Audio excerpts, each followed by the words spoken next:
Okay, hello Messi, welcome back to my channel. तो आज का हमारा जो वीडियो लेक्चर रहने वाला है, इस पे हम अगेन हमारी ऑर्गेनिक केमिस्ट्री की यूनिट टर्पेनोइड को ही आगे कंटिन्यू कर रहे हैं।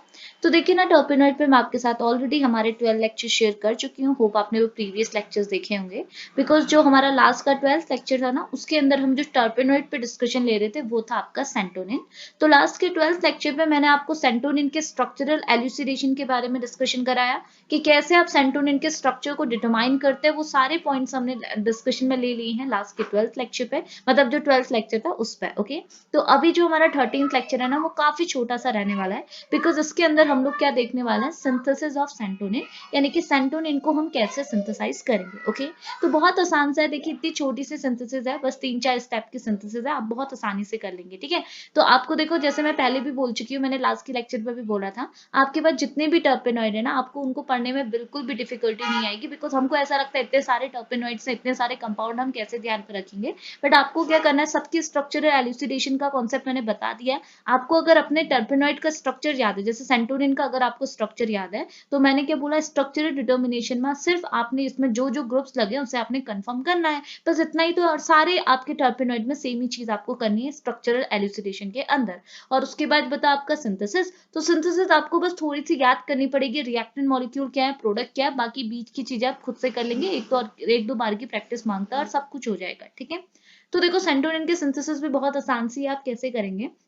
तो ये बोल रहा है कि सेंटोनिन के सिंथेसिस जब आप करना चाहते हैं, तो आपको यहाँ पे जो रिएक्टेंट मॉलिक्यूल लेना है वो है आपका अनसैचुरेटेड कार्बोनाइल कंपाउंड। तो आप इसे कैसे याद रख सकते हैं, देखो, मैंने जैसे लास्ट लेक्चर पे बोला था, सेंटोनिन का जब हमने स्ट्रक्चरल एल्यूसिडेशन किया था, तो हमने वहां पे देखा था कि सेंटोनिन के स्ट्रक्चर में क्या होता है, दो आपके पास क्या होता है, मतलब दो आपके पास 6 मेंबर्ड रिंग होती है और एक आपके पास 5 मेंबर्ड रिंग होती है। ये जो 5 मेंबर्ड रिंग है वो लैक्टोन की है, और जो 6 मेंबर्ड रिंग, जो दो 6 मेंबर्ड रिंग है, अगर मैं साथ ही साथ इनको देखते हुए चलूं, तो ये हमको क्या है, नेप्थलीन का स्केलेटन दे रही है। तो हमने रिएक्टेंट मॉलिक्यूल ऐसा लिया है सेंटोनिन की सिंथेसिस के लिए जिसके अंदर नेप्थलीन का स्केलेटन हो, वो है आपका अनसैचुरेटेड कार्बोनाइल कंपाउंड, या फिर आप बोल सकते हो alpha beta unsaturated carbonyl compound. Because यहाँ पे कीटो होना भी है, यहाँ पे भी तो कीटो है, तो हमने क्या है, एक alpha beta unsaturated carbonyl compound लिया है, जिसका स्ट्रक्चर अगर आप देखेंगे, जिसका स्केलेटन आप देखेंगे, वो आपको नेप्थलीन के सिमिलर लगेगा, बिकॉज हमको पता है हमारा जो सेंटोनिन है इसमें भी आपका नेप्थलीन का स्केलेटन है। इतनी चीज क्लियर है।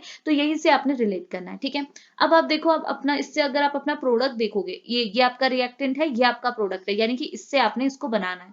तो डिफरेंस कहाँ आ रहा है, आपको क्या देखने को मिल रहा है, ये जो 6 मेंबर रिंग है वो तो ओके है, लेकिन उसके नेक्स्ट वाली जो 6 मेंबर रिंग है, इसमें यहाँ पे डबल बॉन्ड नहीं होना चाहिए, बिकॉज यहाँ पे डबल बॉन्ड नहीं है, यानी कि यहाँ पे अनसेचुरेशन आपको नहीं लाना है, और यहाँ पे आपने एक अल्काइल ग्रुप को ऐड करना है। ठीक है, तो कैसे होगा, तो उसके लिए हमको क्या करना होता है, हमारे पास जो रिएक्टेंट मॉलिक्यूल है उस पर हम फर्स्टली क्या कराएंगे, माइकल एडिशन रिएक्शन कराएंगे, और किसकी प्रेजेंस में कराएंगे, मैलोनिक एस्टर की प्रेजेंस में कराएंगे। तो देखो हुआ क्या, आपने अपना alpha beta unsaturated carbonyl compound लिया और इसमें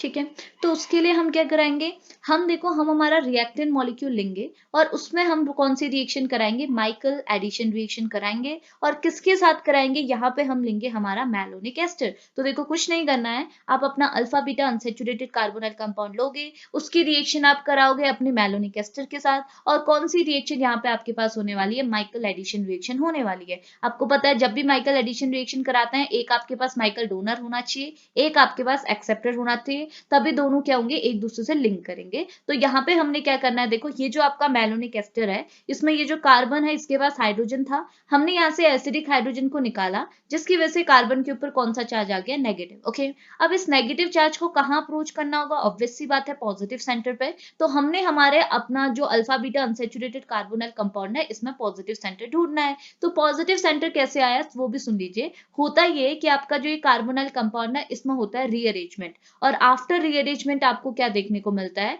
कि आफ्टर रीअरेंजमेंट आपको ये ऑब्जर्व होगा कि यहाँ से जो आपका अनसेचुरेशन है वो हट जाएगा और ये जो कार्बन नेगेटिव है ये अप्रोच करता है इस पोजीशन से और यहाँ पे जो अनसेचुरेशन है वो भी हट जाएगा और एक अल्काइल ग्रुप आपकी इस पोजीशन में जाके जुड़ जाएगा। तो ये कब हुआ? आफ्टर रीअरेंजमेंट, यानी कि आपके रिएक्टेंट मॉलिक्यूल में रीअरेंजमेंट हुआ और रीअरेंजमेंट के साथ साथ उसके ऊपर जब आपने अपने मैलोनिक एस्टर के थ्रू माइकल एडिशन रिएक्शन कराई तो आपको कुछ इस टाइप की स्पीसीज ऑब्टेन हुई। तो स्पीसीज क्या है? देखो वही है, यहाँ पे जो अनसेचुरेशन था वो हट गया है और यहाँ पे एक नई अल्काइल ग्रुप जुड़ गई है, यहाँ का अनसेचुरेशन एज इट इज है और यहाँ का डबल बॉन्ड हट गया और इस पोजीशन में आपका मैलोनिक एस्टर ने जाके अप्रोच किया तो कार्बन इस पोजीशन से जुड़ गया और दो एस्टर ग्रुप आपके यहाँ, एक मिथाइल ग्रुप आपका इस साइड पे। क्लियर हुआ? तो इतनी चीज आपको समझ में आई होगी हो। ओके, अब नेक्स्ट स्टेप में क्या करना है? तो देखो अब ये जो स्पीसीज बन गई, अब आप खुद देख लीजिए इन दोनों में अब डिफरेंस कहाँ आ रहा है। अब आपको देखने को मिल रहा है यहाँ पे भी तो अनसेचुरेशन था, ये तो हमने हटा दिया बाय रीअरेंजमेंट, वो हट गया था, लेकिन हमको यहाँ पे अनसेचुरेशन लाना पड़ेगा। तो अनसेचुरेशन लाने के लिए हमने क्या किया? यहाँ पे ऑक्सीडेशन किया।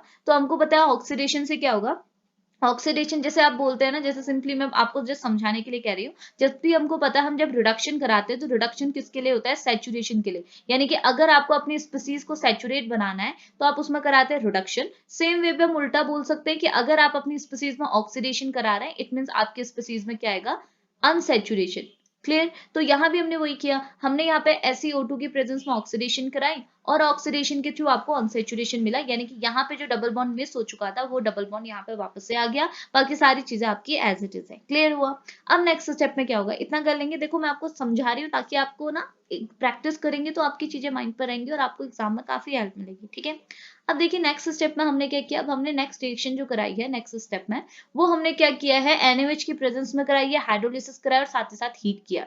तो ऐसा करने से हमको क्या ऑब्जर्व हुआ कि ये जो आपका एस्टर ग्रुप है ना वो एसिडिक ग्रुप में कन्वर्ट हो गया। ये दोनों आपके एस्टर किस में कन्वर्ट हो गए? एक एसिड में कन्वर्ट हो गए, बाकी सारी चीजें आपकी एज इट इज है। यानी कि यहाँ पे ये दोनों ग्रुप हटके क्या हो गए? एसिडिक ग्रुप में कन्वर्ट हो गए, यानी कि COOH में ये कन्वर्ट हो गए। ओके, अब नेक्स्ट स्टेप में हमने क्या किया? नेक्स्ट स्टेप में हमने क्या किया? ऑक्सीडेशन किया। तो देखो होगा होगा क्या, यहाँ पे अपने अपना अल्कोहल लिया था, मतलब आप ऐसे देखोगे ये आपका एसिडिक ग्रुप है, ठीक है, और यहाँ पे आपने जैसे ऑक्सीडेशन किया ना ये लैक्टोन टाइप की स्पीसीज में कन्वर्ट हो गया। कैसे हुआ? देखो यहाँ से आपका, देखो आप ऐसे समझ लीजिए ऑक्सीडेशन क्या होता है? जैसे रिडक्शन है एडिशन ऑफ हाइड्रोजन हम बोलते हैं और ऑक्सीडेशन क्या होता है? Removal of hydrogen. ठीक है, रिमूवल ऑफ हाइड्रोजन, हाइड्रोजन का रिमूवल करना क्या होता है? ऑक्सीडेशन होता है। तो आप ऐसे समझ लीजिए कि नेक्स्ट स्टेप में हमने क्या किया? SiO2 की प्रेजेंस देते हुए ऑक्सीडेशन कराई और ऑक्सीडेशन में क्या हुआ? आपका हाइड्रोजन का रिमूवल हुआ और अगर यहाँ से हाइड्रोजन का रिमूवल हुआ तो ऑक्सीजन ने किसके साथ बॉन्ड बना दिया? इसके साथ बॉन्ड बना दिया, तो आपको लैक्टोन टाइप की स्पीसीज मिल गई। तो समझ में आ रहा? ये जस्ट मैं आपको माइंड में डालने के लिए कह रही हूँ। ठीक है, तो हो गया क्या? होगा क्या? यहाँ पे ऑक्सीजन जुड़ गया, सेंटर पे आपका ऑक्सीजन जुड़ गया, कार्बन डबल बॉन्ड ऑक्सीजन हो गया, ये आपका नेक्स्ट कार्बन हो गया, इसके साथ मिथाइल ग्रुप आप देख लीजिए 5 मेंबर रिंग बन गई, 1 2 3 4 5 5 मेंबर रिंग बन गई जो कि है आपकी लैक्टोन की। बाकी सारी चीजें आपकी एज इट इज है, कर लेंगे। तो आपको इतनी चीज माइंड पर रखनी है बस। तो देखो देखो ये 3-4 स्टेप की रिएक्शन थी। फर्स्ट में हमने माइकल एडिशन कराया और आपको ये भी याद रहेगा कि हमारा रिएक्टेंट मॉलिक्यूल क्या था, क्योंकि हमको पता है सेंटोनिन का स्ट्रक्चर तो आपको याद करना ही पड़ेगा। तो ये सेंटोनिन का स्ट्रक्चर है, तो इसमें हमारे पास जो ये स्केलेटन था, नेफ्थलीन का जो स्केलेटन था वो हमारे पास था, जिसमें यहाँ पे भी डबल बॉन्ड लगा था, जिसकी वजह से हमको alpha beta unsaturated carbonyl compound मिला था एज अ रिएक्टेंट मॉलिक्यूल। इसमें हमने मैलोनिक एस्टर के साथ हमारी क्या की? माइकल एडिशन, जिसकी वजह से यहाँ पे अनसैचुरेशन हट गया, अल्काइल ग्रुप जुड़ गया और ये आपका मैलोनिक ग्रुप यहाँ पे जुड़ गया। क्लियर? अगले स्टेप में जब हमने इसमें ऑक्सीडेशन कराया तो अनसैचुरेशन आया। अगले स्टेप में जब हमने NaOH के साथ हाइड्रोलिसिस कराया तो यहाँ पे आपका एस्टर एसिड में कन्वर्ट हो गया। नेक्स्ट स्टेप में अगेन ऑक्सीडेशन कराया तो हमारा क्या हुआ? हमारा जो ये एसिडिक ग्रुप था वो हमारे लैक्टोन में कन्वर्ट हो गया। तो ये स्पीसीज हमको ये जो रिएक्शन कर की, इससे हमारा क्या? हमें हमारा प्रोडक्ट मिल गया विच इज सेंटोनिन। तो ये चीज आपने बतानी है सिंथेसिस ऑफ सेंटोनिन के अंदर। तो देखो कितना आसान था। ठीक है, तो बस इतनी चीज आपने यहाँ पे डिस्कशन में लेनी थी। अब इसको फिनिश यहीं पे करती हूँ। होप लेक्चर हेल्पफुल रहा हो। अगर हेल्पफुल रहा होगा तो प्लीज लेक्चर को लाइक करते हुए जाइएगा और चैनल पर नए होंगे तो चैनल को सब्सक्राइब भी कर लीजिएगा। ठीक है, तो अभी फिनिश करते हैं, मिलेंगे नेक्स्ट लेक्चर पे, तब तक के लिए बाय बाय।